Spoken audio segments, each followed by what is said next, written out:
તો ચાલો મિત્રો, સ્વાગત છે તમારું અમારી ચેનલમાં। તો આવા વિડીયો અને આવી સારી કહાનીઓ સાંભળવા માટે અમારી ચેનલને સબસ્ક્રાઈબ કરજો। તો આજે આપણે વાત કરીશું એક ગરીબ બાપ અને તેની દીકરીની।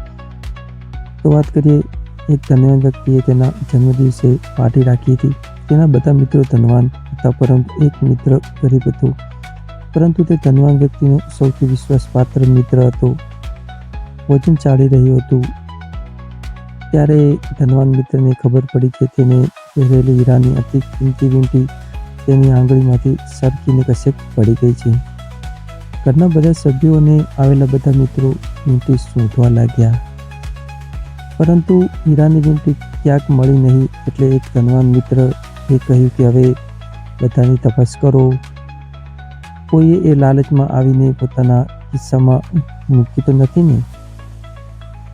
એટલે બીજા મિત્રએ તેમાં સાથ પુરાવતા કહ્યું કે વાત બરાબર છે, બધાની તપાસ થવી જ જોઈએ, કારણ કે એક માણસના હિસાબે બધા લોકો કાયમ માટે શંકામાં રહે, તેના કરતાં અત્યારે જ બધી ચોખવટ થઈ જવી જોઈએ।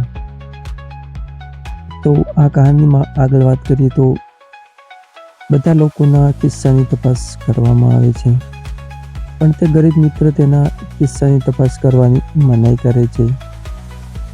ત્યારે બાકીના આવેલા મિત્રો તેનું અપમાન કરે છે અને કહે છે કે થોડી વારમાં બધા લોકો પોતાની ઘરે ચાલ્યા જાય છે।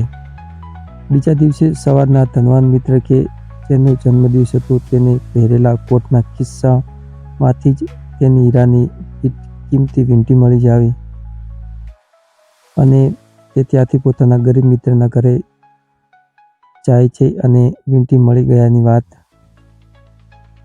કરે છે અને ગરીબ મિત્રના અપમાન કર્યા બદલ માફી માંગે છે અને પૂછે છે કે તારી પાસે વીંટી હતી જ નથી, તારી પાસે વીંટી નથી તો પછી તે તપાસ કરવાનો કેમ વિરોધ કર્યો?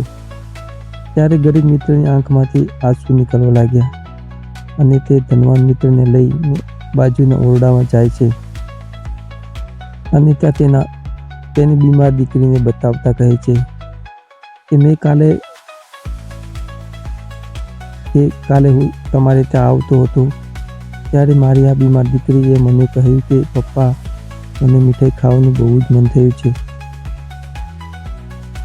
તો મારા માટે તમે મીઠાઈ લેતા આવશો? એટલે મારી થાળીમાં આવેલી મીઠાઈ મેં મારા ખિસ્સામાં મૂકી હતી મારી દીકરી માટે, અને ત્યારે તમે મારા ખિસ્સાની તપાસ કરો તો વીંટીના બદલે મીઠાઈ મળે। મીઠાઈ ચોરી કરવાનો આરોપ બધાની વચ્ચે મારા પર આવે એમ હતું અને એટલા માટે જ મેં મારું અપમાન તો સહન કરી લીધું, પણ બધાની વચ્ચે સાચી વાત કહું તો તેમાં મારી દીકરીનું નામ પણ લેવું પડે, અને એટલે જ મેં રાતે બધાની વચ્ચે મારા ખિસ્સાની તપાસ કરવાની ના પાડી હતી। તો આ વાત સાંભળીને તેના મિત્રની આંખમાંથી આંસુ આવી ગયા હતા। તરત જ તેની દીકરીના ખબર અંતર પૂછીને થોડા સમય પછી ત્યાંથી નીકળી ગયો અને થોડા સમય પછી પાછો આવી અને અનેક ભેટ સોગાદો અને મીઠાઈઓ દીકરીને આપી અને કહ્યું, જલ્દીથી સાજી થઈ જજે, પછી આપણે બધા ફરી પાર્ટી કરીશું।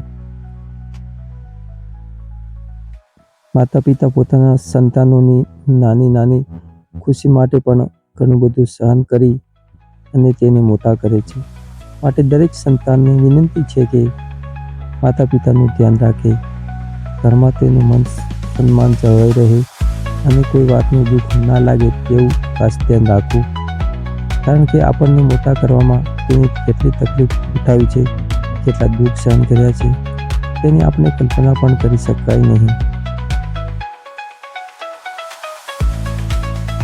જો આ સ્ટોરી તમને પસંદ આવી હોય તો દરેક લોકો જોડે શેર કરજો અને આવી સ્ટોરી સાંભળવા માટે અમારી ચેનલને સબસ્ક્રાઈબ કરજો।